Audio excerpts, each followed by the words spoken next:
खुलुमबाय रायजोफोर गिबियावनो गासैखौबो लोगोसे आंनि रिंहा बड' चेनेलाव गासैखौबो फिन आरो खनसेबाव गोथार गोसोजों बरायनानै लाबाय। लोगोसे नै रायजोफोर आङो दिनैहाय माने नोंथांमोननि थाखाय आरो फिन खनसेबाव गोदान ब्लग लानानै फैलायबाय। नोंथांमोनहा भिडिअखौ जोबजासिम नायलांगोन होननानै आङो गोबांथार आसा खालामबाय। लोगोसे आंनि भिडिअखौ नायनानै ओरैनो दागालां चेनेलखौ अननानै साबस्क्राइब खालामना होलां। लोगोसे बेल आइकनखौ थुनानै प्रेस खालामना अलाव होनानै लादो जेन' सानफ्रामबोनि आंनि भिडिअ हगारनाया नोंथांनाव आपडेट जाहैनाय बायदि आरो नोंथाङा नुबाय थानाय बायदि। स' रायजोफोर नोंथांमोनाथ' थाम्बनेल आरो टाइटेलाव नायना एसेब्लाबो मिथिबाय जे दिनैनि माने ब्लगा मा टाइप जागोन। ओमफ्राय मबे मोनसे टपिकखौ लाना आङो सावरायनो नागिरदों नोंथांमोनहा ओरैनोब्लाबो एसेब्लाबो हमदांनो हाबाय। सल' रायजोफोर बिदिब्ला भिडिअआव थांदिनि। थ' रायजोफोर नै माने न'नि थिं बेरा नुजोब्बाय, नोंसोर बेखौ नुजोबसिगोन। आङो बेहायनो माने ब्लग खालामबाय दिनैहाय। माने ओरैबायदि जाबाय सरकारा सोर दाखो दासिमबो खबर गैया। ओमफ्राय क'क्राझार लक सभायाव जोंना सोर देरहाखो बेखौथ' अलरेडि नोंथांमोना मिथिखाबाय। ओमफ्राय सरकारा सोर दाखो, मेनानो सरकारा सोर दाखो आरोखि ना। जोंनो सरकार दानायखौसो नांगौ नालाय, सेन्ट्रेलाव सोर दाखो सरकारा जोंनो बेखौसो नांगौ नालाय। थ' दासिमावथ' जेबो आपडेट मोनाखै, माने फाइनाल माबा जायाखै दाबो सरकारा सोर दाखो। दाबो गोनो गोथो माबायैनो दंलायगासिनो दङ, माने खामानि मावलायगासिनो दं सरकार दानायनि खामानिखौ। थ' फाइनालि साननैसो बा गाबोनफोरनि गेजेराव नोंथांमोनहा माने सरकार दानायखौबो नुगोन। ओमफ्राय ओरैबायदि रायजोफोर भिडिअआ माने बोरैबाला दा सरकार दानायजों लोगोसे आपल'ड जाहैनायबो जानो हागौ आरोखि ना। अब्लाबो नैबे आं भिडिअ दा जे बानायदों दासिमाव सरकारा दाथ'वाखै, फाइनाल जायाखै सरकार दानायनि। थ' मेन खोथाया नैबेनो रायजोफोर, इउपिपिएल बिपिएफ जोंनावबो बिटिसि हालामाव मोननै पलिटिकेल पार्टि दं नालाय, राजनितिक दला मोननै दं नालाय, जे मोनसे थाबाय इउपिपिएल आरो मोनसे थाबाय माबा बिपिएफ। दा मोननैनि गेजेराव जोंना एनडिएनि बिजाथि महरै जाय बिथाङा जयन्त बसुमतारी सारा गेलेदोंमोन, बिथाङाथ' अलरेडि देरहाखाबायानो जाहैबाय। ओमफ्राय ओरै बिपिएफनिफ्राय माने जाय बिजाथि खाम्फा बरगयारी सार, बिथाङा गेलेदोंमोन बिपिएफनि जानानै, बिथाङाथ' अलरेडि जेनबाय। बेखौ गासिबो ससियेल मिडियाआव नुजोबखाबाय आरो सारा समायग्र' रायजो राजाफ्रानो मिथिजोब्बाय। चल' ओमफ्राय दानिया मेन खोथाया जाहैबाय सरकार दानाय। सरकाराथ' एक्सुवेलि दासिम दायाखै, खिन्थु आंनि बुंनो साननाया बेनो, दिनै जोंना बहुत राजनितिकखौ लानानै ओरैबायदि हांगामा जायोलै रायजोफोर। माने जेननाय देरहानायखौ लानानैबो सोरबा सोरबा दुखु मोनग्राबो दं, ओमफ्राय बोराबलायग्राबो दं, राग जोंलायग्राबो दं, दावराव दावसि जालायग्राबो दं, जमलायग्राबो दं, बुलायनो नेग्राबो दं दै। बर'फोरनि गेजेराव बेफोरबायदि मानसि थायो रायजोफोर। ओमफ्राय हयथ' बेफोरबायदि जाथाया नोंथांमोननि साइडआव जादोंबो जानो हागौ, खिन्थु जोंनि साइडआव एक्सुवेलि दा बर्थमानाव जाथ'वाखै। जानोबो हागौ, बेफोरनि खुनु गेरेन्टि गैया आरोखि ना। ओमफ्राय बेफोरबायदि जायैया बिराद मोजां आरोखि। जेनेबा जोङो राजनितिक सोदोबखौ जोङो जोंनि थैफ्राव जोङो मिक्स खालामनानै दोननो हाया, बा जोंनि देहायाव बा जोंनि देहानि रोदाफ्राव जों बेफोरखौ सोनानै लानो हाया। राजनितिकआ जोंनि दिनै दं गाबोन गैया। राजनितिकआ माने 5 बोसोरनि उनाव 5 बोसोरनि उनाव 5 बोसोरनि उनावसो राजनितिक बुस्थुआ। जोङो राजनितिकआव दावहा नांनो मोनो नालाय, बे 5 बोसोरनि नेक्स्टआवसो फैबाय थायो नालाय। ओमफ्राय 5 बोसोरखौ नागारनानै जोङो खिन्थु सिरस्थाय जोङो बे जे जायगायाव जे गामियाव जोङो संसार जादों, बे जायगायावनो जोङो लाइफ टाइमखौ संसार जानो गोनां। नोंनि गामियावनो बिपिएफबो थागोन, इउपिपिएलबो थागोन, गोबां राजनितिक दलनि मानसिफ्रा थागोन, खिन्थु जोङो मेन खोथाया मिलायनानै थानांगौ। नों इउपिपिएल था, आं बिपिएफ थागोन, नों बिजेपि था, बेफोरो खुनु माबा नङा। खिन्थु जोंनि मिलायनानै थानांगौआसो बांसिन मेन बाथ्रा आरोखि ना। आं बेखौनो बुंदों, गुबुन गुबुन जायगायाव राजनितिकखौ लानानै दावराव जाग्रा, बोराबग्रा, नांलायग्रा नैबेफोरबायदि मानसिफोर थायो। आङो बेखौ लानानैसो बे बाथ्राखौ बुंदों आरोखि ना। थ' आंनि चेनेलनि थ्रुयै आरोबाव आङो मोनसे बाथ्रा बुंनो सानो, माने इउपिपिएलआथ' देरहालांबाय नंगौ। दिनै इउपिपिएलनि जाय बिजाथिमोन जयन्त बसुमतारी, बिथाङा एनडिएनि बिजाथि महरै गेलेदोंमोन, बिथाङा देरहाबाय निस्सय नंगौ। थ' बिथांमोननावहाय मोनबैसे पार्टिनि एलायन्स दं, सापर्ट दं, नोंथांमोनहा बेखौबो सिन्था खालाम। ओमफ्राय दिनै बिपिएफआ जेननानै थांबाय, बिपिएफजों साबैसे बा मोनबे मोनबेसे पार्टिया माने सापर्ट खालामदोंमोन बिपिएफखौ नोंथांमोनहा बेखौबो सिन्था खालाम। ओमफ्राय उननि जेनेरेसनखौ माने उननि लाइफखौ उननि राजनितिक लाइफखौबो नोंथांमोनहा सालिजारि खालाम। थ' दिनैहाय जयन्त बसुमतारी सारखौहाय माने बिजेपिबो एलायन्स इजिपि एलायन्स आरो दिनै इउपिपिएलनि थाबाय मोनथाम पार्टिनि सापर्टजोंसो इउपिपिएलआ माबा जयन्त बसुमतारी सारा देरहालांबाय। बे बाथ्राखौ बिराद गिदिर सिन्था खालामनो गोनां मिथिबाय। ओरैबायदि देरहादों होननानै जोङो खुसि जानानै लाब गैया। सल' देरहानाया जों बर' हारिनि थाखाय जोबोद गिदिर बाथ्रा। मानो होननानै बुङोब्ला बर' जाथिया देरहादों, खिन्थु बर'नि मिस्टेकआ बेयावनो बिराद गिदिर बुहुल जालांबायमोन। ओरैबायदि गिदिर बुहुल जालांबायमोन, मिस्टेक जाबायमोन, खिन्थु देरहाबाय। थिग आसे जोबोद गिदिर, जोबोद धन्यबाद, जोबोद मोजां बाथ्रा बर' जाथियानो देरहालांनायनि थाखाय। खिन्थु उननि समखौ साननानै नायदो। आरो नै 2025 भटआ जोंना फैगासिनो दं। मेनआ बेसो नालाय, मेनआ बावसो सरखार दाहैगोन। मा जागोन दिनै गोबां मानसिफ्रा बुंदों। बिपिएफनि बिजाथि खाम्फा बरगयारि बिथां साराबो मोनसे प्रेसमेट होनाय आङो नुदों जे जेननानैबो बिथाङा जोबोद मोजां साजेसनखौ होदों। दिनै जेननानै हेंथा बाथ्राखौ बुङाखै। जोबोद माने नलेजनि जोबोद एक्सपिरियेन्सै माने जोबोद गोरोङै बिथाङा बाथ्राखौ बुंदों। जेनसेयावबो आरोखि ना माने हायागौमानि नाजाबाय थागोन होननाय बाथ्रायाथ' दंखायो नालाय। थ' बे बाथ्राखौ लानानै बिथाङा बाथ्रा बुंदों। ओमफ्राय दिनै इउपिपिएलआथ' थांबाय रायजोफोर जयन्त बसुमतारी सारनाया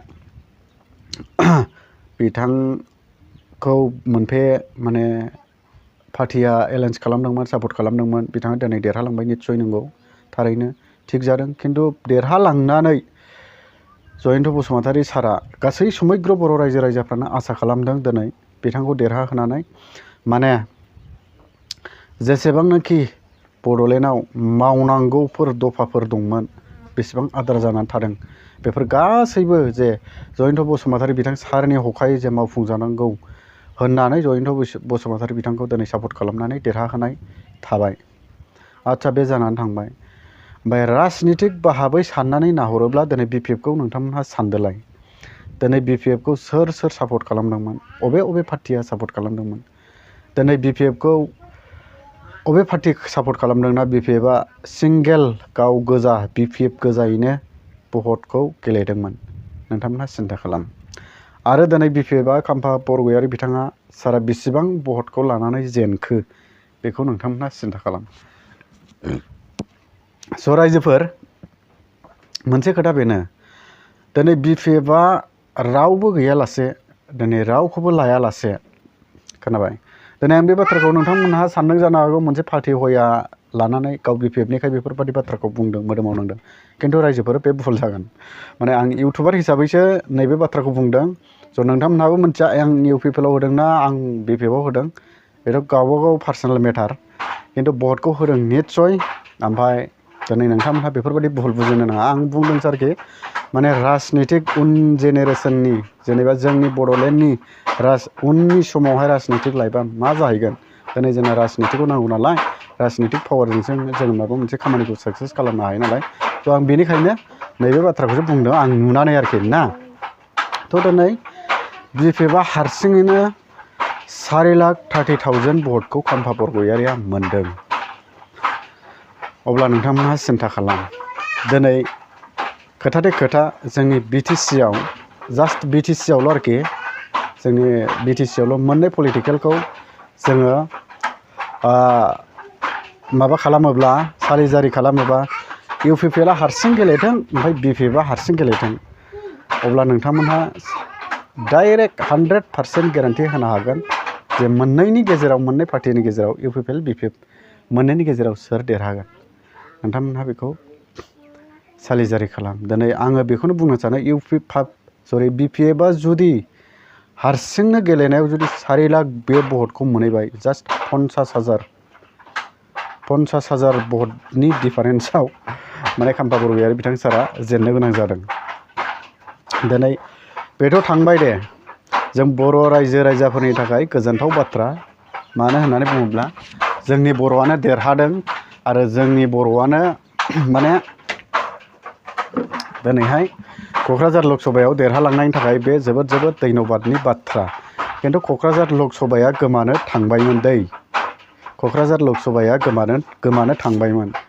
गोमानाय बुस्थुखौ मोनफिनबाय, बेनो जोबोद गिदिर बाथ्रा आरोखि ना। तो बावहाय जोङो सोरबा जेननायखौ लानानै सोरबा देरहानायखौ लानानै आङो सिगाङाव बुंबोबाय, दावराव दावसि जोङो जानो नाङा। राजनितिकआ जोंनि थाखाय, जों पाब्लिकनि थाखाय दिनैनि गाबोननिल', बे अराय समनि थाखाय जोंनि बुस्थु नङा। खिन्थु राजनितिकआव जाय मानसिया राजनितिजों गेलेबाय थायो बेसो अराय समनि थाखाय राजनितिकनि माने बिसिनाव अराय समनि थाखाय राजनितिकआ थायो। जायफोरा दिनै जयन्त बसुमतारीमोनखौनो होन, सोरबा खाम्फा बर' बिबारमोनखौनो होन, सोरबा प्रमद बर' सारमोनखौनो होन, बिसोर जाखायनो राजनितिक पावारखौ लानानै गिदिर खामानिफोरखौ जे मावफुंनो थाखाय बिसोरो राजनितिकखौ अराय सम लायो। बिसोरनि थाखाय हयथ' राजनितिकआ अराय सम जानो हागौ रायजोफोर, खिन्थु जोंनि थाखाय राजनितिकआ मालाबाबो अराय समनि थाखाय नङा। ओमफ्राय दिनै रायजोफोर मेन बाथ्रायाव फैदो, सरकारा सोर दागोन।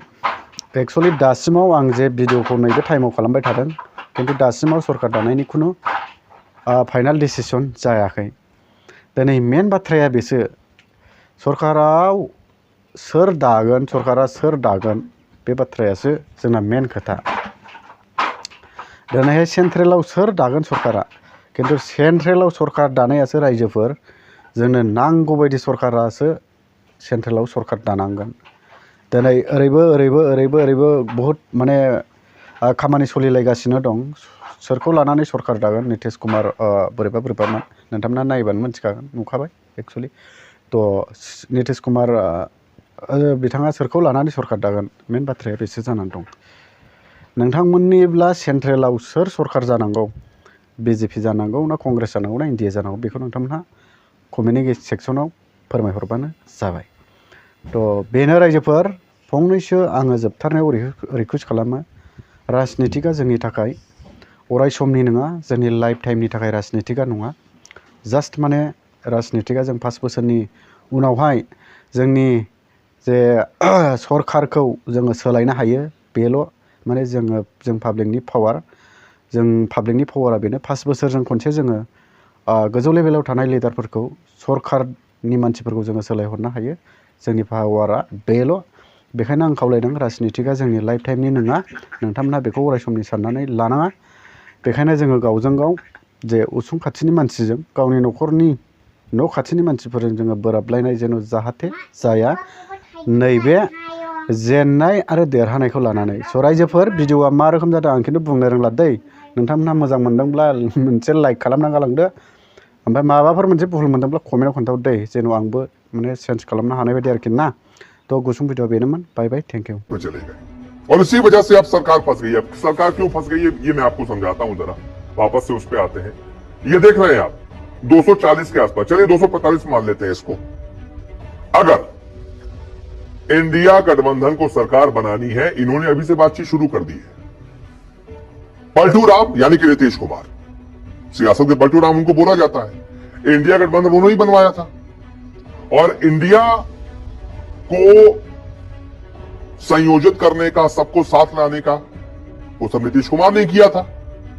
लेकिन इनको लगा कि यार इंडिया में मजा है नहीं, दमदार है नहीं, सरकार बन नहीं पाएगी, तो वो एनडीए के साथ चले गए।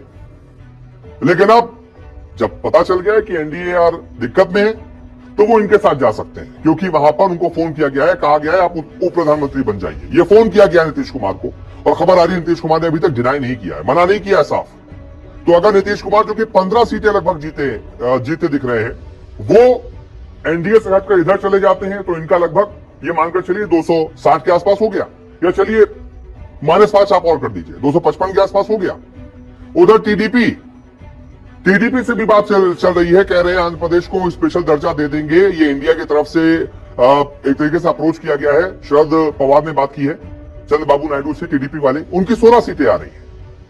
तो 16 और 15 यानी कि एक तरीके से सीधा 31 सीटों का जुगाड़ इंडिया ने कर लिया है। इसी वजह से मैं कह रहा हूं, फंस गई है एनडीए सरकार। इन राज्यों में मिली है हार, फंस गई है एनडीए सरकार। बन सकती है इंडिया की सरकार, अब कैसे बन सकती है वो मैंने आपको बता दिया है। ये खेल तो खैर होते रहेंगे, देखते हैं आगे क्या होता है, लेकिन इन्हीं राज्यों की वजह से बीजेपी की ये हालत हुई है।